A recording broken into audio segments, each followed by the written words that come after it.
Magandang umaga, Pilipinas. Narito po ang Police News Express sa mga oras na ito. Saya at pag-asa ang hatid ng Community Outreach Program mula sa Officers Ladies Club at Ifugao PNP para sa mahigit 100 estudyante sa munisipalidad ng Ifugao. Narito ang magandang balita, hatid ni Police Master Sergeant Ermelinda Cacliong.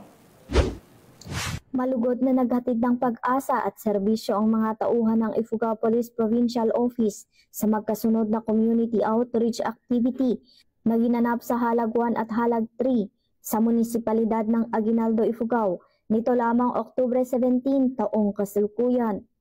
Ang aktibidad ay pinangunahan ni Police Colonel Jeremias G. Oyawon, Provincial Director ng Ifugao PPO, katuwang ang mga miyembro ng PNP Officers Ladies Club Foundation sa pangunguna ng kanilang advisor na si Ginang Rose Marites Oyawon, mga kawani ng SWAT Ifugao, DPWH Ifugao, 1st at 2nd Ifugao Provincial Mobile Force Company at Aguinaldo Municipal Police Station.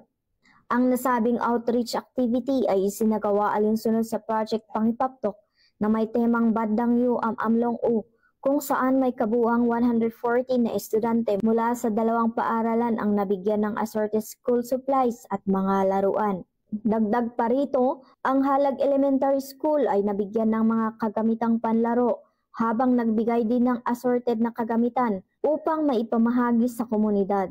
Bukod pa rito, naghandog rin ng libreng gupit para sa mga lalaking estudyante at oplan kuto naman para sa mga kababaihan bilang pagpapakita sa kahalagahan ng personal na pangangalaga sa katawan. So di apo ti may isang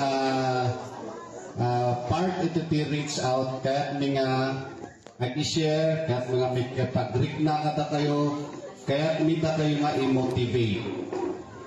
Nagpabot naman ng taos-pusong pasasalamat ang mga guro, barangay officials at mga magulang sa makabuluhang outreach activity kung saan ay tunay nilang nadama ang malasakit mula sa pambansang pulisya.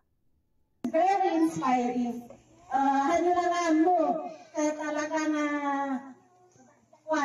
dakil manit impact na itiday ko yung mararamigan tayo. So ngayon tuloy tayo ang servisyo.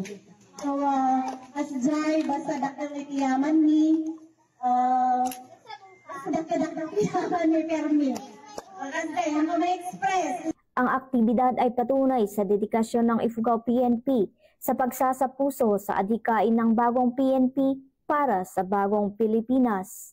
Mula dito sa Ifugao, ako ang iyong PNN correspondent, Police Master Sergeant Ermelinda Cacliong, alagad ng batas, tagataguyod ng balitang pulis. Maraming salamat, Police Master Sergeant Cacliong.